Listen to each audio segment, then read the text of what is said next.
about my worry. I'm worried about this sense of dread, panic, anxiety that keeps tagging along with me. I'm worried that something's really wrong. I'm worried that I will be incapacitated.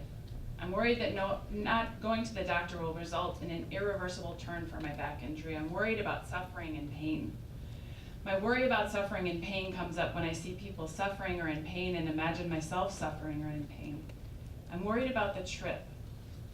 I'm worried there's nothing or no one to take care of me. I'm worried my external supports will go away if I turn to look inside. There will be a support vacuum. I'm worried it's all a lie. That I'm really just fucked. Sorry. I'm worried my kids are wasting their childhood with a worried mother. I'm worried about my back. I'm worried traveling will exacerbate my anxiety. I'm worried we won't be safe on our trip. I'm worried our luck will run out. We'll get into a dangerous situation and something horrible will happen. I'm worried I will look like a failure. I'm worried I will be a failure. I'm worried I'll live my life as a hypothesis. I'm worried my back will be so bad I won't be able to live well. I'm worried I'll never get out of this. I'm worried about my health. I'm worried about my kids.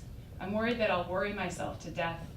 I'm worried that I won't get my health issues figured out and I'll keep suffering. I'm worried that my suffering will cause others to suffer.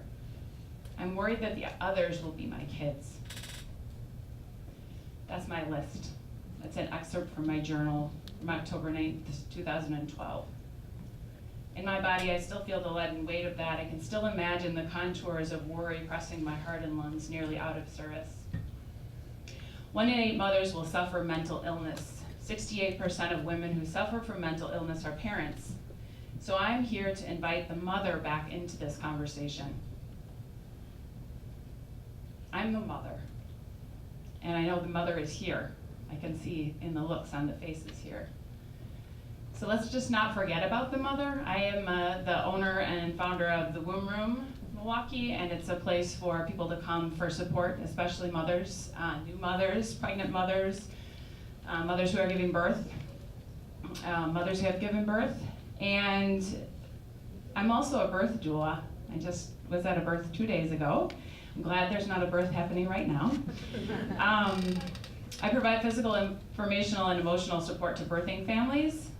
And birth is not just a day in the catalog of a parenting experience. Birth, the journey of birth, is the foundation from which parenting is built. Sometimes birth is wondrous, textbook labor and delivery, baby comes to the chest, parents fall instantly in love. Many times, birth is traumatic.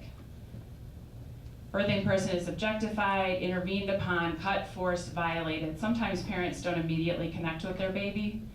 Birth, like life, is intersectional. The maternal mortality rate in Wisconsin is 5 times higher for Black women than for white women. Not to mention intersections of race and ethnicity, gender identity, sexual orientation, socioeconomic or educational level, immigration status, religion, ability, age, and more.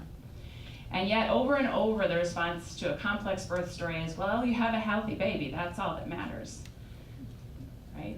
That's what we say to the parents that suffered in their birth experience. The healthy baby is all that matters. It's not all that matters at all. So turn towards the mothers. Bring the mothers out of the darkness. You notice how the mother was not a character? There was never a mother. There was never somebody that stepped forward from the audience that was the mother. Anne Murrow Lindbergh says, we are, as mothers, the firm strand which will be the indispensable center of a whole web of human relationships. So let's not forget the mothers.